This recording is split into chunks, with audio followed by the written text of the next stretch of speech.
ईंधन और तवानाई की बचत के लिए सरकारी और निजी शोबों के हवाले से भी अहम फैसले किए गए हैं। ईरान, अमेरिका और इजराइल की जंग की वजह से जो इम्पैक्ट दुनिया भर में आया है वो पेट्रोल प्राइसेस के ऊपर आया है। ये एक क्राइसिस है जो दिन ब दिन बढ़ता जा रहा है और इसकी बुनियादी वजह स्टेट ऑफ हार्मुज का बंद होना है। और ये वो जगह है जहाँ से काफ़ी बड़ी तादाद में जो परसेंटेज है पेट्रोल की वो गुजर के जाती है शिप्स के थ्रू और दुनिया भर में वो डिस्ट्रीब्यूट होती है। इस वजह से पेट्रोल और एनर्जी क्राइसिस का खदशा है। इस इम्पैक्ट को रोकने के लिए पाकिस्तान में वफाकी और सूबाई हुकूमतों ने कुछ इकदाम किए हैं, यानी कि एनर्जी और पेट्रोल बचत किस तरह से की जा सकती है। जैसा कि वफाक, पंजाब गवर्नमेंट और दीगर सूबों की जानिब से ये कहा गया है कि 50% कैपेसिटी जो है वो कम की जाएगी सरकारी इदारों में और वो वर्क फ्रॉम होम करेंगे लोग।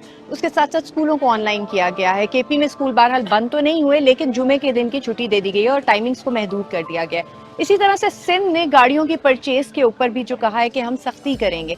ना सिर्फ ये बैरून मुल्क सफ़र जो सरकारी सतह पे किए जा रहे थे उनको रोका गया है, सरकारी सतह पे जो इफ्तार पार्टीज हो रही थी या इवेंट्स थे उनको कहा गया है कि वो किसी किस्म के नहीं होंगे। सो इस तरह के इकदाम जो है किए गए हैं। इंटरेस्टिंगली पंजाब गवर्नमेंट की जानिब से ये भी कहा गया है कि ईद की शॉपिंग लेट नाइट ना की जाए और आउटडोर इवेंट्स जो हैं उसको भी अवॉइड किया जाए। अब ये तमाम तर इकदाम ले तो लिए गए हैं लेकिन इसका इम्पैक्ट जो है पिछले 2 दिन में हमें नजर नहीं आया उस तरह से जिस तरह से गवर्नमेंट भी एक्सपेक्ट कर रही थी। अभी इस वक्त जिस बाजार में मैं मौजूद हूँ यहाँ पे एक बहुत बड़ी तादाद है ख़वातीन की, मर्द हजरात की, बच्चे भी हमें यहाँ पे नजर आए जो ईद की शॉपिंग में मसरूफ हैं। नहीं, बिल्कुल कोई फर्क नहीं पड़ा।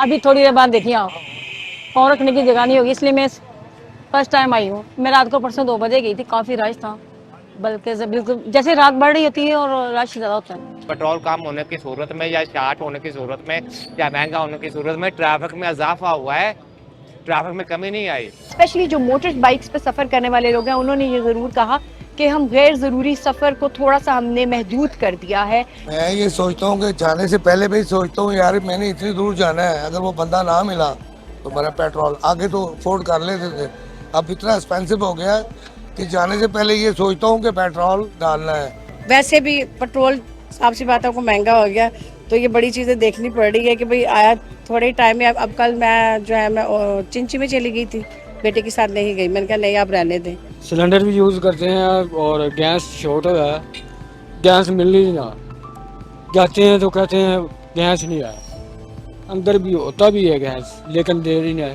पेट्रोल पंप पर जाते हैं पेट्रोल भी नहीं देते, अब सिफारिश से लेकर आए हैं 2 लीटर। पिछली दफ़ा 60 का समोसा देते थे, अब भी 60 का देते हैं लेकिन वो वारा नहीं खाता, लेकिन दुकानदारी भी चलानी है। जबकि यहाँ जब हम एंटर हुए थे तो बाहर बिल्कुल ट्रैफिक जैम था, तो जो आमदो रफ्ते गाड़ियों की वो सड़क पे आपको उसी तरह से नज़र आती है। सरकारी इदारों में अभी भी जो 50% कहा गया था कि सिर्फ ज़रूरी अमला आएगा और काम करेगा, उस तरह से भी हमें चीज़ें बुनियादी तौर पे नज़र नहीं आई हैं। इसी तरह से जो दुकानदार हैं उन्होंने हमसे बात की और ये बताया कि अभी फिल वक्त जो इम्पैक्ट है वो उस तरह से नज़र नहीं आया। उसी तरह से ज़ोरों शोर से जो है वो शॉपिंग भी ख़वातीन की चल रही है और आमदोरफ्त जो है उसमें भी किसी किस्म की कमी नहीं आई है। अभी तक तो वैसे ही है लेकिन अभी थोड़ा टाइम लगेगा ये इम्पैक्ट आने में ना, क्योंकि अभी जैसे भी देखो ये हमने मंगवाया ना, अपना माल मंगवाया, ये तो पहले आया हुआ ना, तो पहले तो पेट्रोल महंगा नहीं था, तो अभी 2-3 दिन हुए हैं, 4 दिन हुए हैं, अभी इसको थोड़ा टाइम लगेगा ये चीज़ें महंगे होने। वो करें ना बच्चों, सारे मिलके करें, मुल्क चलाना, हम भी करें वो भी करें, मिलके ही आए। लेकिन इस मुल्क में जब चीज़ें महंगी हो जाती हैं वो वापस अपने रेट पे नहीं आती, वो वैसी की वैसी रहती।